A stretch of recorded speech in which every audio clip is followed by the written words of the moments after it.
Assalamualaikum warahmatullahi wabarakatuh.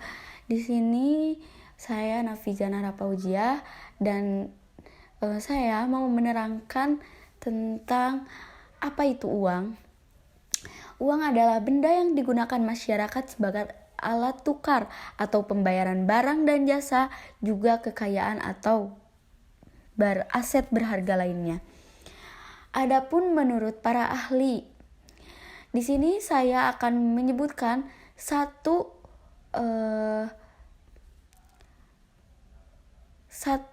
menurut para ahli saja. Sebenarnya ada beberapa, cuman saya akan sebutkan satu.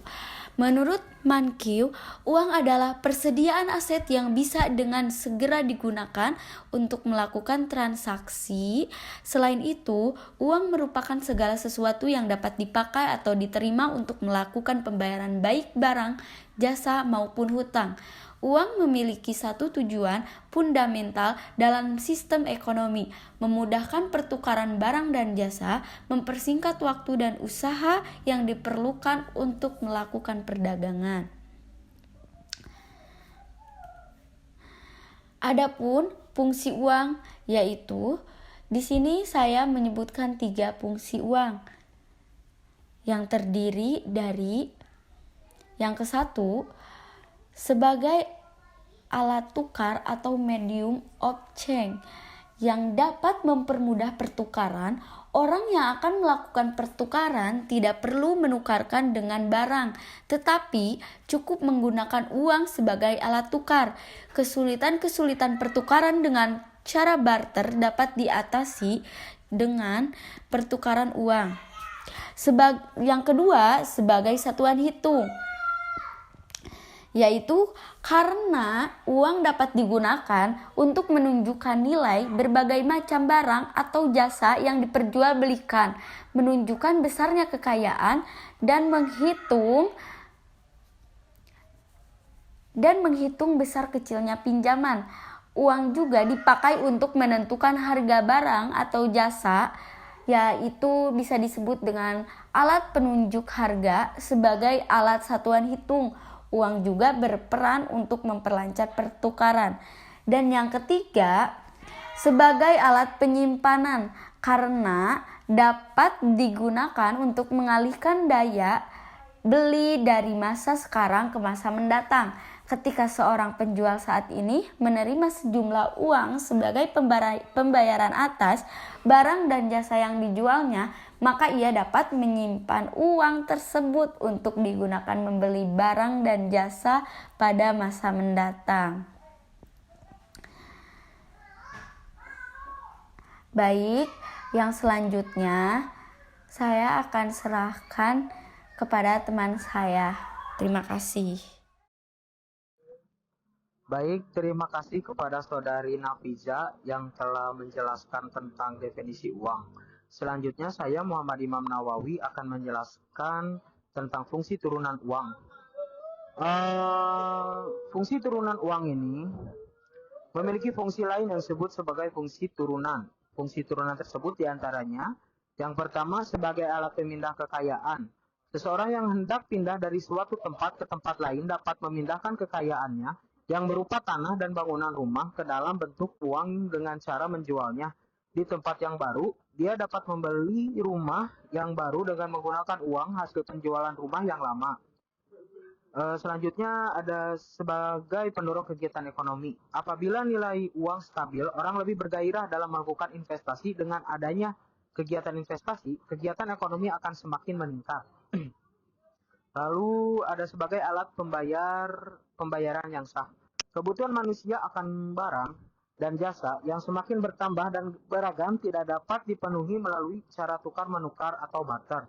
Guna mempermudah dalam mendapatkan barang dan jasa yang diperlukan, manusia memerlukan alat pembayaran yang dapat diterima semua orang, yaitu uang. Yang terakhir ada sebagai alat penimbun kekayaan. Sebagian orang biasanya tidak menghabiskan semua uang yang dimilikinya untuk keperluan konsumsi. Ada sebagian uang yang disisihkan dan ditabung untuk keperluan pada masa yang datang. Selanjutnya ada jenis-jenis uang. Jenis-jenis uang ini hanya beredar di kalangan tertentu saja, sehingga masyarakat mempunyai hak untuk menolak jika ia tidak mau barang atau jasa yang diberikan dibayar dengan uang ini. Untuk menarik uang giral, orang menggunakan cek. Jenis-jenis yang berdasarkan bahan pembuatannya, yaitu ada uang logam yang terbuat dari logam, biasanya dari emas atau perak, karena kedua logam itu memiliki nilai yang cenderung tinggi dan stabil. Bentuknya mudah dikenali, sifatnya yang tidak mudah hancur, tahan lama, dan dapat dibagi menjadi satuan yang lebih kecil tanpa mengurangi nilai. Uang logam memiliki tiga macam nilai maksudnya, yaitu nilai intrinsik, nilai nominal, dan nilai tukar atau real. Lalu ada uang kertas. Selanjutnya, uang kertas adalah uang yang terbuat dari kertas dengan gambar dan cap tertentu dan merupakan alat pembayaran yang sah. Menurut penjelasan Undang-Undang Nomor 23 Tahun 99 tentang Bank Indonesia, yang dimaksud dengan uang kertas adalah uang dalam bentuk lembaran yang terbuat dari bahan kertas atau bahan lainnya yang menyerupai kertas maksudnya. Selanjutnya ada jenis uang berdasarkan lembaga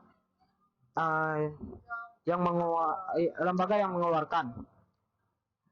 Uang kartal atau kepercayaan, yaitu uang yang dikeluarkan oleh negara berdasarkan undang-undang yang berlaku sebagai alat pembayaran yang sah.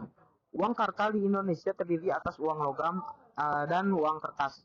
Selanjutnya ada uang girang atau simpanan bank, yaitu dana yang disimpan pada koran di bank umum yang sewaktu-waktu dapat digunakan untuk melakukan pembayaran dengan perantara cek biljet, giro, atau perintah membayar. Uang gira dikeluarkan oleh bank umum dan merupakan uang yang tidak berwujud karena hanya berupa saldo tagihan di bank. Yang terakhir ada uang berdasarkan nilainya atau uang penuh, dan ada uang tanda. Uang penuh atau full bodied money, nilai uang dikatakan sebagai uang penuh apabila nilai yang tertera di atas uang tersebut sama nilainya dengan bahan yang digunakan. Dengan kata lain, nilai nominal yang tercantum sama dengan nilai intrinsik yang terkandung dalam uang tersebut. Jika uang itu terbuat dari emas, maka nilai uang itu sama dengan nilai emas yang dikandungnya.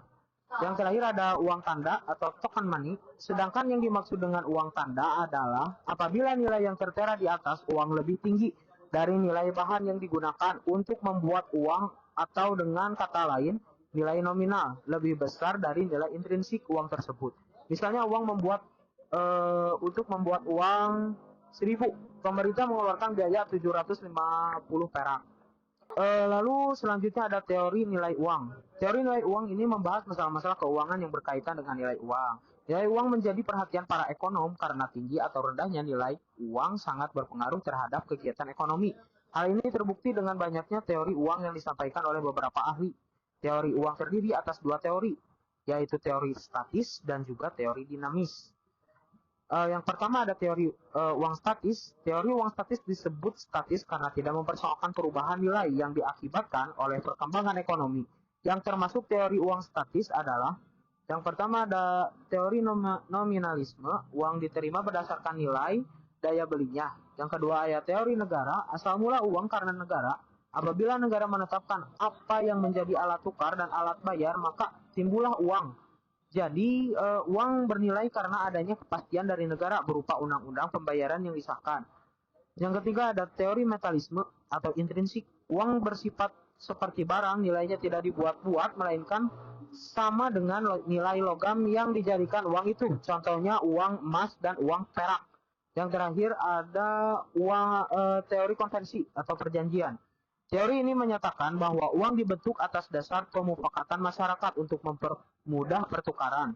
Yang terakhir ada teori uang dinamis. Teori ini mempersoalkan sebab terjadinya perubahan dalam nilai uang. Teori dinamis diantaranya yaitu ada teori persediaan kas. Teori ini dilihat dari jumlah uang yang tidak dibelikan barang-barang. Yang kedua ada teori ongkos produksi. Teori ini menyatakan nilai uang dalam peredaran yang berasal dari logam dan uang itu dapat dipandang sebagai barang.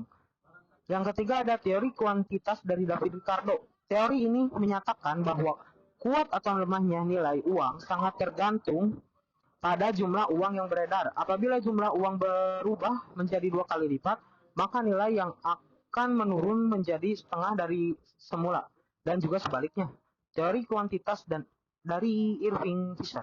Teori yang telah dikemukakan David Ricardo disempurnakan lagi oleh Irving Fisher dengan menggunakan unsur kecepatan peredaran uang, barang dan jasa sebagai faktor yang mempengaruhi nilai uang. Sekian dari kelompok kami, Nafisa Nahra Fauzia dan saya Muhammad Imam Nawawi.